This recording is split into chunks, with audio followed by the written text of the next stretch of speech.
தமிழகத்தின் கலாச்சாரம், பண்பாடு மற்றும் கொள்கைகளை ஆளும் ஒன்றிய பாஜக அரசு தொடர்ந்து குறை கூறி வருவது தொடர்காரியாகியுள்ளது. குறிப்பாக சொல்ல வேண்டுமானால், தமிழக ஆளுநர் RN ரவி தமிழக பிரச்சினைகள் குறித்த மசோதாக்களை கிடப்பில் போடுவது, தேவையற்ற இந்து மதம் குறித்த பிரச்சனைகளை ஏற்படுத்துவது, தமிழகத்தின் பாஜக அரசின் கொள்கைகளை திணிப்பது போன்ற செயல்களை செய்து வருவது நாம் அனைவரும் தெரிந்த ஒன்றே.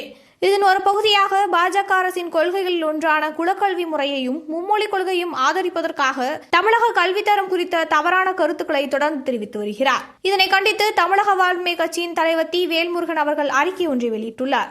அதில் தமிழகத்தின் கல்வி தரத்தை அவமதிக்கும் ஆளுநரின் கருத்துக்களை கண்டிக்கிறோம் என்றும், தமிழகம் என்றாலே கல்வி, அறிவு, திறமை என்று நாடு முழுவதும் பெருமையாக பேசப்படும் ஒன்று. இந்த கல்வி தரத்தை குறைத்து மதிப்பிட்டு தமிழகத்தில் தரமான கல்வி இல்லை என்று கூறியுள்ள ஆளுநர் RN ரவி அவர்களின் கருத்து மாணவர்களின் உழைப்பையும் தமிழகம் கட்டி எழுப்பிய கல்வி மரபையும் அவமதிக்கிறது. கிராமம் முதல் மாநகரம் வரை கல்விக்கான அணுகல் வசதி தமிழகத்தின் முன்னோடியாக திகழ்கிறது. தொடக்க கல்வியிலிருந்து உயர்கல்வி வரை தரத்திலும் மாணவர்களின் சாதனைகளிலும் நாடு முழுவதும் தமிழகம் முன்னிலையில் உள்ளது. இன்று தமிழகத்தில் 36 அரசு மருத்துவக் கல்லூரிகள் இயங்கி வருகின்றன. தனியார் மருத்துவக் கல்லூரியுடன் சேர்ந்து மருத்துவ கல்வியில் தமிழகமே நாடு முழுவதும் முன்னிலையில் உள்ளது. 550க்கும் மேற்பட்ட பொறியியல் கல்லூரிகள் தமிழ்நாட்டில் செயல்படுகின்றன. ஆண்டுதோறும் லட்சக்கணக்கான பொறியாளர்களை வெளிநாடுகளுக்கு சென்று இந்தியாவின் பெருமையை உயர்த்துகின்றன.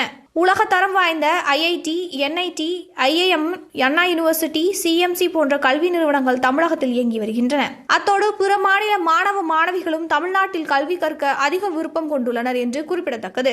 போட்டித் தேர்வுகளில், ஆராய்ச்சி துறைகளில், IT நிறுவனங்களில் இன்று தமிழக மாணவர்கள் மற்றும் தமிழ்நாட்டின் கல்வி கற்றவர்கள் தமிழ்நாட்டின் அடையாளமாக திகழ்கின்றனர். இந்த நிலையில் தமிழக மாணவர்களின் கல்வி தரத்தை இழிவுபடுத்தும் வகையில் ஆளுநர் கூறிய கருத்து அரசியல் நோக்கத்துடனும் தமிழகத்தின் கல்வி மேம்பாட்டை குறைத்து சொல்லும் அநியாய முயற்சிதான். ஆளுநர் RN ரவி அவர்களின் இந்த கருத்து தமிழக இளைஞர்களின் எதிர்காலத்தையே அவமதிக்கிறது. இது மாணவர்களின் மனநிலையை பாதிக்கும் ஆபத்தான நிலைப்பாடு. ஆளுநரின் இந்த நிலைப்பாட்டை தமிழக வாழ்மை கட்சி வன்மையாக கண்டிக்கிறது.